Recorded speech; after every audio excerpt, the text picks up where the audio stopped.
Bonsoir à tous, je me présente, je m'appelle Blackfire. On va faire un point cette fois-ci sur The Batman partie 2. Beaucoup de choses à dire. C'est assez bizarre, des fois j'ai l'impression, alors peut-être les gens sont hypocrites, hein, mais il y a un truc qui est bizarre. Est-ce que c'est le fait que le film soit vraiment repoussé qui fait qu'on a l'impression que les gens ils attendent pas le film? C'est très bizarre.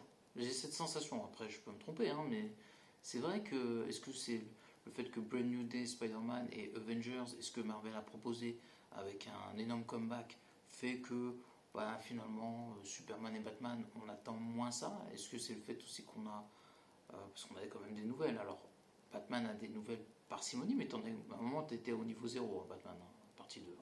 Enfin, au niveau zéro. Quand tu compares à maintenant, on a quand même beaucoup plus de détails. Et c'est assez fou, je sens qu'il n'y a pas une hype de fou sur le film. Et j'ai même entendu, pour être honnête avec vous, des gens qui ont taillé le premier film. Alors, pour ma part, c'est un peu exagéré, mais c'est assez intéressant en fait. C'est assez intéressant. Bah, écoutez, on verra. Je pense qu'il va cartonner le film. Voilà, je vais être honnête avec vous, je ne suis pas un hypocrite. Moi, j'ai bien aimé le film. Voilà. Bah, en fait, je connais bien Batman. Moi. C'est pour ça que les gens, quand ils ont voulu me donner des leçons, ça n'a pas duré longtemps. Voilà. Les fans de Ben Affleck, il y en a, ils ont voulu me donner des leçons. On sait où ils sont maintenant. Et il y en a, en plus, ils retentent le coup. Les mecs, voilà. Snyder d'ailleurs, il n'a pas plaqué l'affaire, le gars. Il te dit, ouais, je veux le revoir pour un suite d'un Dark Knight Returns et tout. Arrête, mec. Franchement, je t'écouterais, mais à la limite, fais un Man of Steel 2. Arrête de nous sortir ton Dark Knight Returns encore une fois. Non, mais c'est vrai, je trouve ça tellement ridicule de la part de Snyder. T'as pas autre chose à faire? Bon, on va retourner sur Batman parce que c'est quand même plus intéressant ce que j'ai à dire. J'ai un énorme point que je vais faire sur le film et c'est très intéressant. Déjà, la cour des hiboux, voilà, c'est pratiquement confirmé qu'elle est dans le film. C'est une énorme nouvelle. Scarlett Johansson jouera Poison Ivy, ce qui nous fait deux bonnes nouvelles.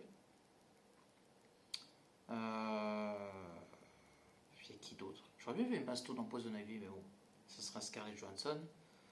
Après tout, on peut dire que c'est un poison. Voilà, elle défend bien Soda Scream, donc je pense que c'est un poison. Soda Scream, c'est une boisson qui est créée dans les colonies israéliennes. Voilà. Comme ça, vous savez, excusez-moi, ça me gratte un petit peu. Il y a qui d'autre? Il y en aura Mr. Freeze.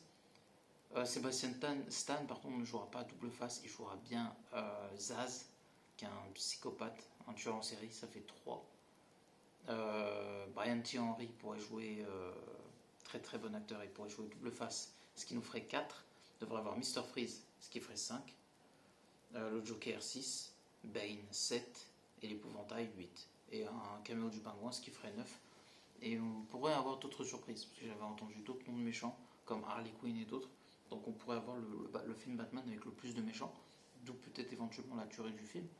Et moi j'aime bien ça. J'aime bien parce que là les méchants que je viens de vous dire, c'est exactement ce que je veux. Je veux la cour des hiboux, je veux Poison Ivy, je veux Mr. Freeze, je veux l'épouvantail, je veux Bane aussi. Pourquoi pas à double face? Le Joker et Pingouin à la limite ça me dérange pas, le Joker ça m'a un peu saoulé. Et Harley Quinn je m'en fous. Donc voilà. Et qu'est-ce que je peux vous dire d'autre sur Batman? Il y a la Batmobile qui part en ce moment. Il parle en ce moment de la Batmobile. Ça m'intéresse pas des masses. Je vous mens pas. Je la trouve pas folle. J'aime bien la Batmobile en général. Mais c'est quoi? S'il y a bien un truc que j'ai kiffé dans la version de Batman vs Superman de Snyder, c'est la Batmobile. C'est le seul truc que j'ai kiffé. C'est vrai, la Batmobile était bien. C'était fidèle au comics, c'était bien fait. Puis ça envoyait du lourd. La Batmobile, hein, je précise. Pour autant, après, est-ce que c'est important ou pas? Je pourrais pas vous dire en vrai. Je sais pas si c'est important pour un film Batman, le Batmobile. Oui, dans un sens. Dans un sens. Après, tu pourrais faire un film Batman sans voir la Batmobile. Ça ferait bizarre, mais ça me choquerait pas. Parce que ce qui fait la qualité de Batman, c'est quand même son scénario. Donc la Batmobile est un gadget. Donc, même si c'est très cool, que ça correspond à ce que c'est Batman, je trouve que voilà, si elle n'est pas là, c'est pas grave. Dans les jeux, alors dans Arkham Asylum, tu la vois. Arkham City, pas du tout. Tu vois, je crois qu'il n'y a aucun moment tu vois la Batmobile dans Arkham Knight, Arkham City. Et pourtant, c'est le meilleur jeu Batman. Donc je pense que ça pas pareil pour Batman Arkham Origins qui est bien. Il n'y a pas la Batmobile, le jeu est bien. Donc pour moi, ça n'a pas une importance capitale. Voilà, ce qui m'importe, c'est les méchants, le scénario. Et voilà, je sais pas qu'est-ce que je peux vous dire de plus. J'ai fait un énorme point sur Batman. Il pourrait avoir Jason Todd Et je vais annoncer une autre info inattendue aussi sur Batman. Il se dit que le reboot de Batman, c'est un peu complexe, mais c'est Matt Reeves qui va le faire. Apparemment, le scénario est super bien. Et ce sera Robert Pattinson Batman. Parce qu'en fait, ils comprennent vraiment pas parce que c'est trop compliqué ce qu'ils veulent faire. C'est trop compliqué de faire une suite à Batman quand tu sais que tu as le Batman de Matt Reeves qui a une certaine popularité.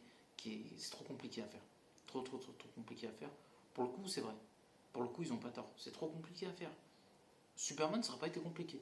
Parce que tu as deux visions, deux réalisateurs. Donc ça serait allé vite en fait.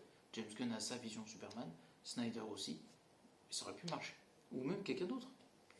Voilà, je pense qu'il faut juste mettre d'accord à qui fait quoi. C'est quoi ton histoire? Bah moi je veux faire ça. Et en fait ça aurait pu se faire.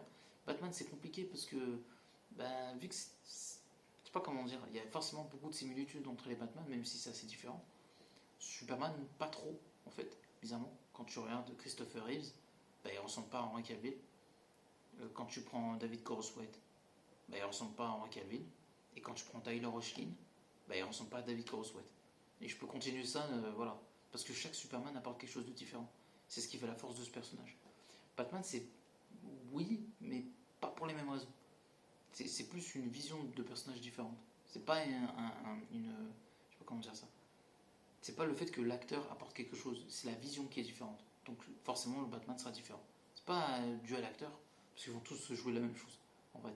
Mais la vision du personnage fait qu'on va s'intéresser plus à un personnage qu'à un autre. Nolan, par exemple, ce qui fait la différence, c'est sa vision qu'il avait de Batman. Burton, lui, c'est l'atmosphère qu'il avait autour de Batman, sur ce Gotham un peu fantasmagorique. Euh, bon, Schumacher, c'était nul, c'était burlesque, et Snyder, c'était, je sais pas d'idée en fait là comme ça. Même lui, je crois qu'il savait pas, donc forcément, il a réussi à créer quelque chose qu'on sait pas en fait. Donc du coup, c'est forcément quelque chose d'inédit. Non mais c'est vrai, on n'aime pas, c'est quelque chose auquel on s'y attend pas. Tu sais, les gens ils vont dire ouais mais c'est Batman de Frank Miller.